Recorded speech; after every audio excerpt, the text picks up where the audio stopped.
बच्चा को इंसाफ दिला दीजिए, मेरे बच्चा को इंसाफ दिला दीजिए।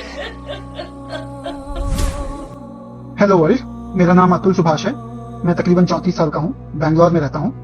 आज मैं सुसाइड कमिट करने जा रहा हूँ। इसका कारण 5 लोग हैं। हे गाइस, कैसे हो आप सभी लोग? आई होप कि आप लोग जैसे भी हो अच्छे होंगे। ये केस आजकल सभी सोशल मीडिया प्लेटफॉर्म पे ट्रेंड कर रहा है और करना भी चाहिए, क्योंकि एक 34 साल के आदमी अपनी जिंदगी से परेशान होकर सुसाइड करके अपनी जान दे देता है। इस आदमी के बारे में तो आप लोग जानते ही होंगे।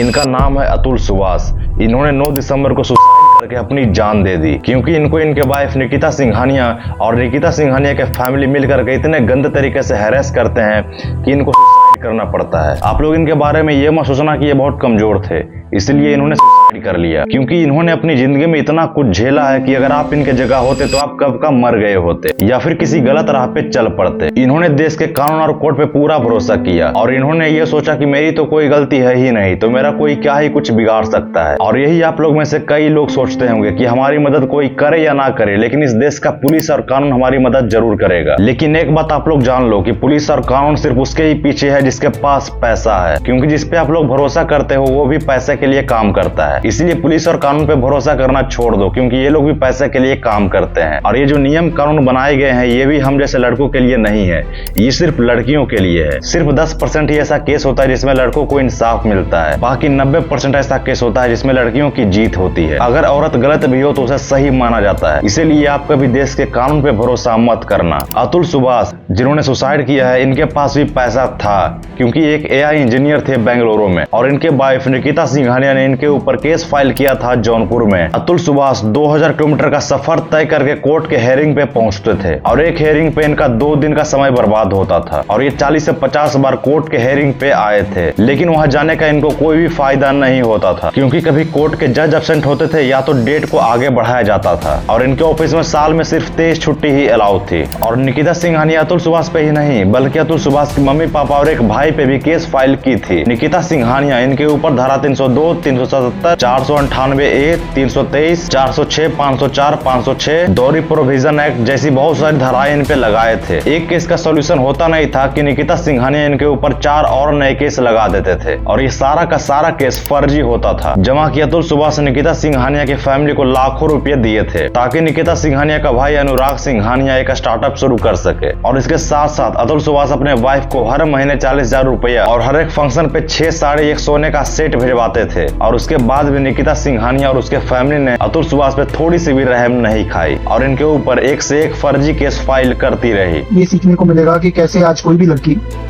किसी भी आदमी और उसके पूरे परिवार को बर्बाद कर सकता है इस कानूनी व्यवस्था का इस्तेमाल करके, और कैसे ये कानूनी व्यवस्था सिर्फ कानूनन तरीके से आदमियों के खिलाफ नहीं है, बल्कि कैसे ये भ्रष्ट भी है और आपको ये सोचने पे मजबूर करेगा कि क्या हम अपनी आस्था ऐसी व्यवस्था पर रख सकते हैं।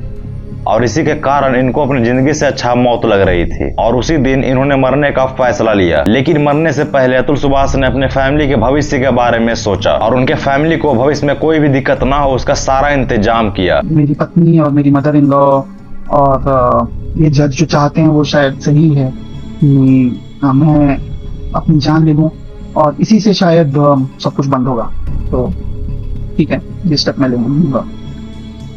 जो मेरे कर्तव्य हैं अपनी फैमिली के, माता पिता भाई के लिए एक्सेट्रा, वो मैं कंप्लीट तब से कर रहा हूँ। और अब आई थिंक अपने सारे काम निपटा चुका हूँ, तो अब मैं अपनी जान ले सकता हूँ और यही सही रास्ता है।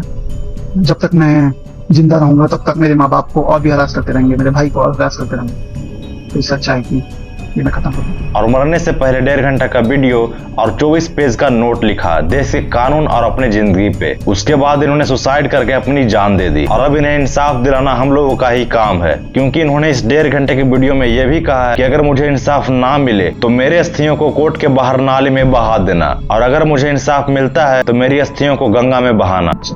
तो ये तो सार्वजनिक बात है, अगर ये सब भी नहीं पकड़ पाते तो फिर मेरी अस्थियां बाहर ही जाएं गटर में, कोर्ट के बाहर। तो ये मेरी कुछ अंतिम इच्छाएं हैं। इसी के साथ मैं ये वीडियो बंद करता हूँ। अब जो थोड़े बहुत जो मेरे आखिरी काम है कंप्लीट करके मैं मुक्ति पाना चाहूंगा इससे। मैं इस जज का कंप्लेंट सुप्रीम कोर्ट और हाई कोर्ट में भी मेल करने वाला हूँ। और मैं अपने माँ बाप भाई से अलग से उनसे बात करूंगा, मिलकर। हो सके तो माफ करना, जिस उम्र में मुझे अपने मम्मी पापा का सहारा बनना था, उस उम्र में उन्हें हमेशा के लिए दुख देके जा रहा हूँ ऐसा, तो सॉरी। और बाकी आप लोग जो देख रहे हैं सब आपका कल्याण हो। Thank you. और ये है निकिता सिंघानिया, और ये उसका भाई अनुराग सिंघानिया, उसकी मदर निशा सिंघानिया और उसके अंकल सुशील सिंघानिया। हमें इन लोगों को सजा दिलवानी ही होगी या फिर देनी होगी। वीडियो के लास्ट में मैं इतना ही बोलना चाहूंगा कि इस देश के नियम और कानून सिर्फ औरतों के लिए बनाए गए हैं। मैं अपने माँ बाप और भाई को बोलूंगा कि बिना किसी कैमरा के मेरी पत्नी या उसकी माँ या उसके किसी भी फैमिली मेंबर से बिना कैमरा पब्लिक प्लेस के ना मिले। अब पब्लिक केस भी लगाया जा सकता है, कोई भी केस लगाया जा सकता है, तो बहुत ध्यान से अगर किसी भी बात के लिए मिले तो पब्लिक प्लेस पे मिले। बाकी और औरतें होनी चाहिए हमारी तरफ से जो जस्टिफाई कर सके कि कुछ गलत नहीं हुआ है। कैमरा होना चाहिए तभी मिले। और मैं अपने माँ बाप भाई से अलग से उनसे बात करूंगा, मिलकर। हो सके तो माफ करना, जिस उम्र में मुझे अपने मम्मी पापा का सहारा बनना था, उस उम्र में उन्हें हमेशा के लिए दुख देके जा रहा हूँ ऐसा, तो सॉरी। और बाकी आप लोग जो देख रहे हैं सब आपका कल्याण हो। Thank you.